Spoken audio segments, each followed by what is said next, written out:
Okay, so in the last class, we learned about the probability distribution of a random variable, the mean and the variance, right? Okay. Now, so what is the variance of x? Variance of x, we know the formula.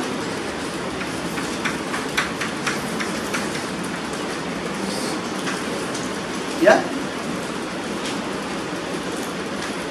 So notice that this formula is nothing but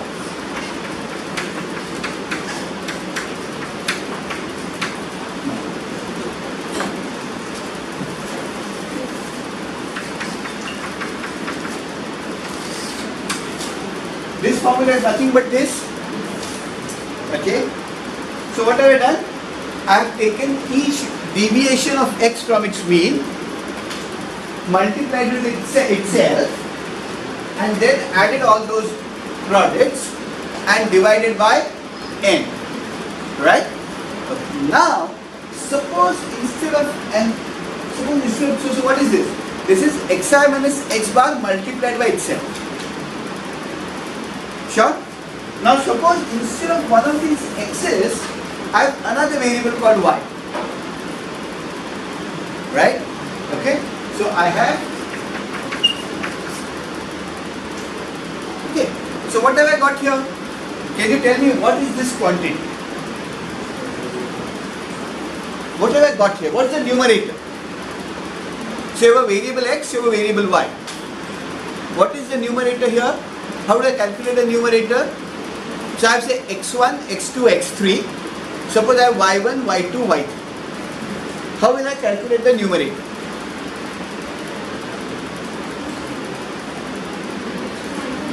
So I will calculate x bar, I will calculate y bar, then I will do x1 minus x bar, I will do y1 minus y bar, multiply the two. Then I will do x2 minus x bar, I will do y2 minus y bar, multiply the two. I will do x3 minus x bar, y3 minus y bar, multiply the two. And then finally sum these three products and divide by n. That is what the numerator is. Can you tell me what does that mean? Suppose you find that that quantity is negative. Suppose you find that after doing this, you get a minus number. What does that mean?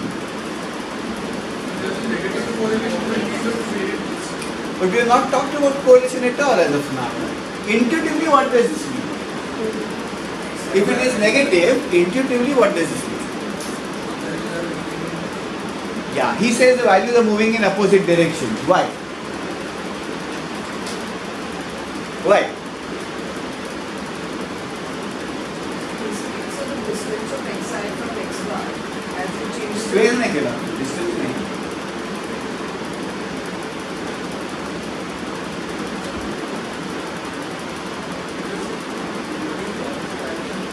Can you be a bit louder? Absolutely. You see, what do you have in the numerator? You have the sum of the product of the deviations from the mean. Sum of the products of the deviation from the mean. Deviations from the mean. That's what you have in the numerator. Is this clear? Sum of the products of the deviations from the mean. We have divided by n. So you have the average of the product of the deviations from the mean. If that is negative, what does it mean? That by and large, on average, when x minus x bar is positive, y minus y bar must be negative. Only then will the product be negative on an average. But that means that on average, when x is above its mean, y must be below its mean. Or when y minus y bar is positive, x minus x bar must be negative on an average. Which means that when y is above y bar, x must be below x bar. So if this number is negative, it means that the two variables move in opposite directions relative to their own means. Is this clear? Right? Okay. Now, on the other hand, suppose that number had been positive, what would it be? Suppose summation xi minus x bar yi minus y bar upon n was positive. What would that mean? They are moving in the same direction relative to their means. And that number was 0. They are both moving in the same rate. They are moving in neither negative nor positive direction. So they are not really, there is no particular direction in which they are moving. This measure is called the covariance between x and y. What you have here is called the covariance between x and y. Right. So how will you write? So now, the next question I am going to ask you is, if x bar converges to expectation x, right?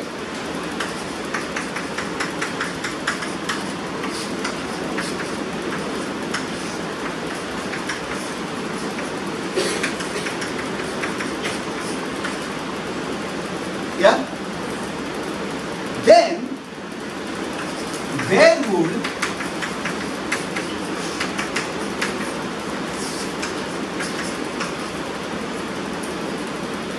because you know that this is also an average. So if this is an average, as n becomes very large, that average has to go to some quantity which is an expected value. The mean is an average, the variance is an average, the covariance is also an average. So the law of large numbers comes into being, right? So if x bar as n tends to infinity goes to expectation x, if summation xi minus x bar square upon n as n becomes very large goes to expectation of x minus expectation x square, you know, think of the limit points in the last class and all that, right? So you think of x bar n, okay, x bar n for example as a sequence. As n becomes larger and larger and larger, x bar n gets closer and closer and closer to the expected value of x. Yeah, so you have a limit point and all those kinds of things, but that will do it, right? So basically, so this goes to expectation of x minus expectation x square. That's what we saw in the previous class. So where would this go?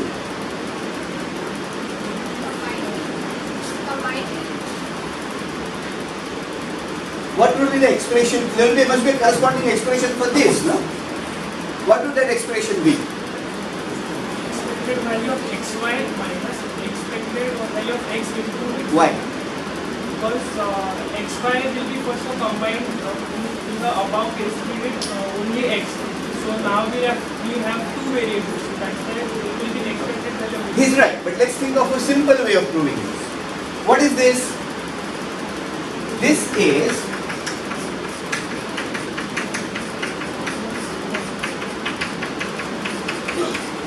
yeah. This square, which is nothing but the expected value of x minus expectation x into x minus expectation x whole square. Now, what is the difference between this and this? Instead of having xi minus x bar into xi minus x bar, you have xi minus x bar into yi minus y bar.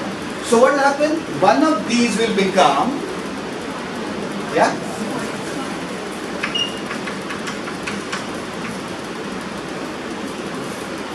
Right? Sure? Okay. So if that happens, what do you have?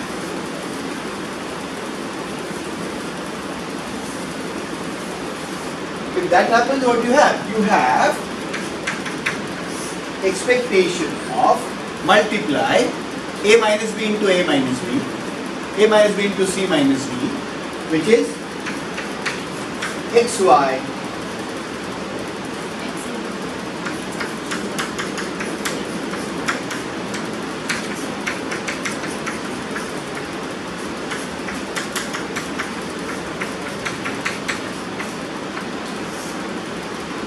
yeah? You have this xy, x minus expectation y, y minus y into expectation x, and plus expectation x, expectation y. Right? If I solve this, this will become expectation of xy minus expectation x, expectation y is a constant. Will it come out of the bracket? And you have expectation x, right, minus expectation y, expectation x. Because expectation x will be a constant here. Y का expectation y होगा और ये दोनों expectation constant है. So their expected value is a constant. Because the average value of a constant is a constant. No? Yeah. So this will become. Now does something cancel? Yeah. So one of them can cancel. Sure. So we get covariance xy is equal to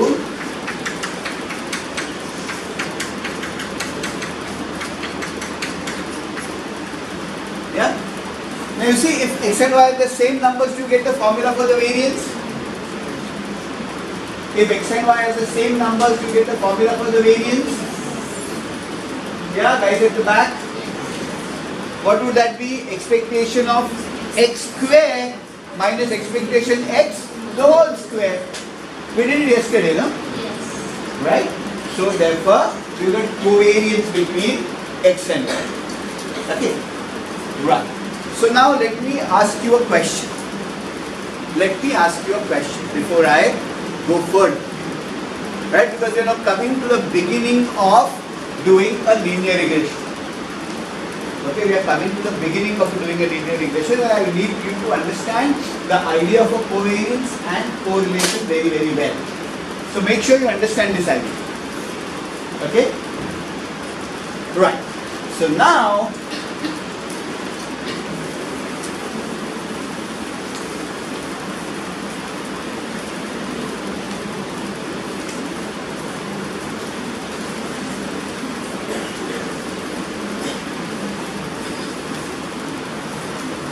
let me throw a question at you. Suppose you get a call from your school principal. All of you passed out from your school the SSC, and then since then suppose you had no contact with your school principal. The principal calls you and says, hey, I want you to help me. So you say, how can I help you? Then the principal says, all of us, for example, you know very well that our school has always tried to improve its academic programs. So you like your school, so you say yes. Then a principal says, but we have not actually been able to do it. Not because we are not trying very hard, but because different groups of teachers don't seem to agree on what is the best strategy for improving our academic output. So the moment I say one thing, there are other groups of teachers who genuinely believe that this is not the right thing to do, and therefore we can never come to a consensus. So you ask him, what is the specific problem? Your principal says, look here, the problem is as follows. Some teachers believe that some students are either good at maths and physics or are good at literature. They can't be good at both. Right, because you have different skills. So if you're good at maths, you will not be so good at, say, poetry. And if you're good at poetry, you will not be so good at maths. So they say that let's identify students who are particularly good at maths and let them only teach, let's teach them very good mathematics, but we don't really have to give them Shakespeare to do. Some basic English will do. Whereas there are some guys who are actually very expressive and good at writing, have a flair for literature, but they somehow seem to not do very well in physics and maths. So let's give them the best of literature, but some very basic maths kind of a thing. There is another group of teachers who says this is all wrong, because bright children who are brighter than average are actually better than average at maths as well as literature, and whereas students who are below average are generally below average in both maths as well as literature. So actually the right thing to do is to identify students who are below average and help them improve their scores in both maths and physics, rather than in maths and literature, rather than focus selectively on students who are in maths and literature and give them different treatment. Whereas the third group of teachers says that both these guys are talking nonsense. We know that these are all randomly distributed abilities, So some students can be good at maths and literature, some students can be bad at both, some students can be better at one, but there is no relationship, right? Because of these three different schools of thought, the principal says, I can't do anything. Yeah, I want to do a program, but when the moment I do one thing, the two other guys oppose me. Can you help me out? Is what your principal says, by telling me, deciding once for all, what is the true state of affairs. Whether the first group of teachers is right, the second group of teachers is right, or the third group of teachers is right, with the help of actually some empirical data. So what will you do?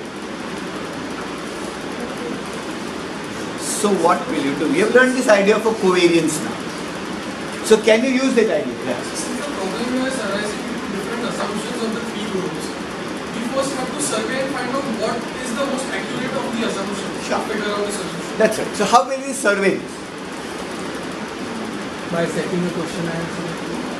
By setting a questionnaire for whom? Students. In that questionnaire, what will the students do? Not Find out their abilities in maths and literature, and then do what? Figure out if there is actually any relation between What kind of a relation? So how will you use this idea? What is the idea? How does the idea of covariance help you here? Yes. So how will you apply this idea? State the ideal subject as X and Y and then She's said the truth, right? So what you do is, you have X. So suppose you call a certain number of students, give them an exam in maths and an exam in literature.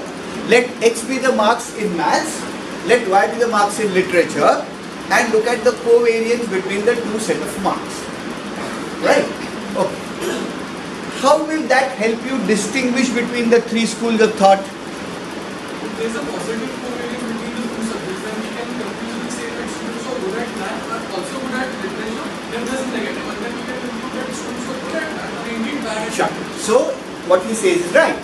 If there is positive covariance between the two, means students who are above average in maths are also above average in literature. Students who are below average in maths are also below average in literature. So the abilities across the two, subjects seem to be positively correlated, covariant. If the covariance is negative, what does it mean? No. If the covariance is negative, what does it mean? Man is good in math. Students who are above average in maths are below average in literature, and vice versa. No, it's a negative relationship. I was supposed to positive relation is not there. Yeah. So it's a negative relationship. And you find the covariance to be 0, you say there is no relationship. Right? Okay. So suppose you start with, because this is a small class where you only want to introduce ideas, let's assume that we have only taken 5 students to do this. In reality, we'll take a much larger number, properly randomly select them and so on. Right? For example, you can't really choose a brother sister to do this.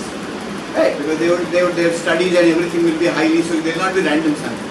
So suppose but let me take, to start with, suppose X and Y. X is the marks in maths, Y is the marks in literature.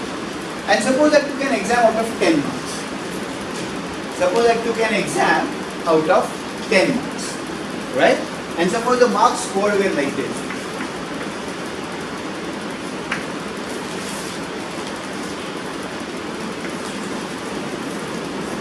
Yeah? And suppose marks in Y were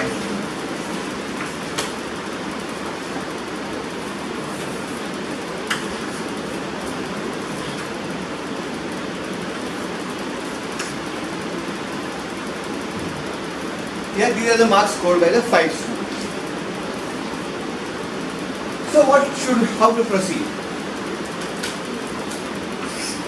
So you must answer the question asked by teacher. So give me the answer. Find X bar. What is X bar? That is okay, but tell me the number now.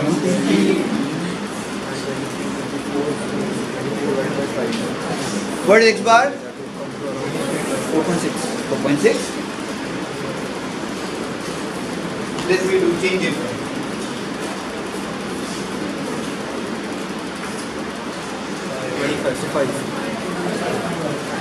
Right? So x bar is 5. What is y bar?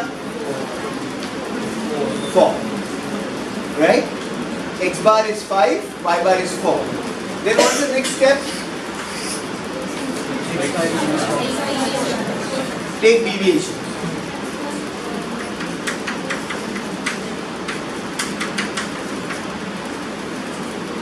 So what is x prime minus x bar for the first case? Minus 7 minus 5. 3 minus 5. 5 minus 5. 0. 8 minus 5. 2 minus 5.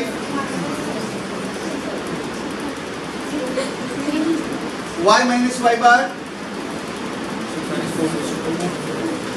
6 minus 4. 2. 4 minus 4, 0. 8 minus 4, 4. 1 minus 4 minus 3 minus 3. Right? What is the next step? Huh? Multiply them.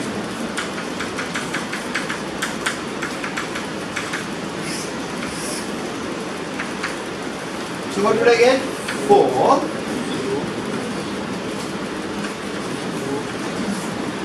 Yeah?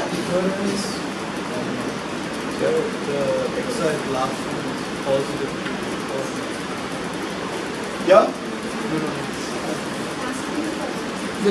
This positive. Last one is positive. Nice. Positive 9.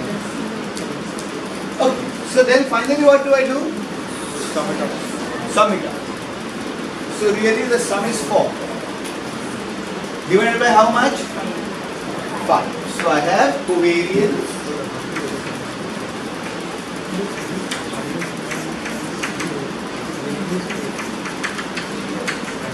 Summation. 0.8. Right? Okay? 0.8. What is this telling? Which group of teachers does this data support? The first, second or third? Because you've got positive covariance. So what does that mean? Students who are above average in maths are also above average in literature. Students who are below average in maths are also below average in literature. Right? Okay? So it's positive. Right. So this number covariance xy is 0.8 now. What are we trying to measure? We are trying to measure the association between x and y. Right? Okay. Now suppose you give your principal this answer. So what does the number 0.8 exactly tell? 7.6? Yeah, that's what I'm coming to. Right? That's what I'm coming to. So you've got a positive number. So it's positive, negative tells you something. Right? Okay. But does the absolute value of 0.8 tell you something? That's the moot question. That's the question I'm coming to. Okay. Now suppose you did this and suppose your principal says yes. That means there is conclusive evidence that the second group of teachers is correct. So now I'm going to call a teachers meeting immediately after you leave and tell them what to do. Right? Now you've really helped me. So you are happy, you go home, and about 10 o'clock at night when you're happily watching television, you get a call from a principal and who is actually very, seeming very sad. He said, I thought we had solved the problem, but we haven't solved the problem. The problem has become actually much worse. They say, what do you mean, sir, the problem has become much worse? The principal said, you see, the problem is, the moment I put these tests out, the moment I gave these results, the first and the third group of teachers said, we are not going to accept these results. So why aren't you going to accept these results? Because they said, look here, there is a circular from the education department last week, which says that you can't take tests out of 10 marks. All your tests are to be out of 100 marks. Right? So these 10 mark tests we are not going to accept. All tests have to be out of 100 marks. So he says, sir, okay, I will come and conduct a test out of 100 marks tomorrow. Principal says, that's not possible because today was the last day of school. All children have gone on a vacation. So he says, sir, let them come back next time when the school opens. So the principal, that doesn't help us because we need to start this new program when the school opens next year. So we actually need the vacations to prepare. Teachers actually prepare in vacations, Teachers don't go away on vacations. Right? Okay. So you say, sir, what could then be done? what do you think should be done? You can't take a test out of 10 marks. You have to take test only out of 100 marks. Allowed a bit louder? Multiply by 10. Okay, so this man has a solution. Right? So pretend that these tests were out of 100. Right? 5 questions पूछा था, 2-2 mark का, सबको 20-20 mark का. Right? So what would this person's marks be? 7.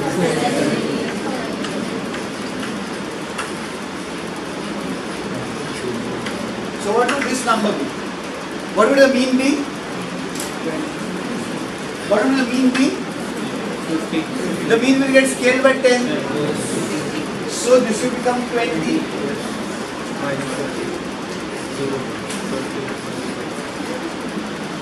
This will become, what will the mean of y be? 40. So what this become? Yeah? So what would this be? 400. Yeah? So what does this number become? 400 by 5. Right? A. So the covariance has been multiplied by 100. 80. Right. The covariance has got multiplied by 100. So if I multiplied each value of x and y by 10, the covariance got multiplied by 100. Can you tell me why that has happened? Because the summation is for the formula. Summation xi minus x bar yi minus y bar. If I multiply x and y by 10, then xi minus x bar gets multiplied by 10, yi minus y bar gets multiplied by 10, so the product gets multiplied by 100. This is a very important point. The reason it's important is because of the question that he raised. What does 0.8 tell you? It tells you nothing.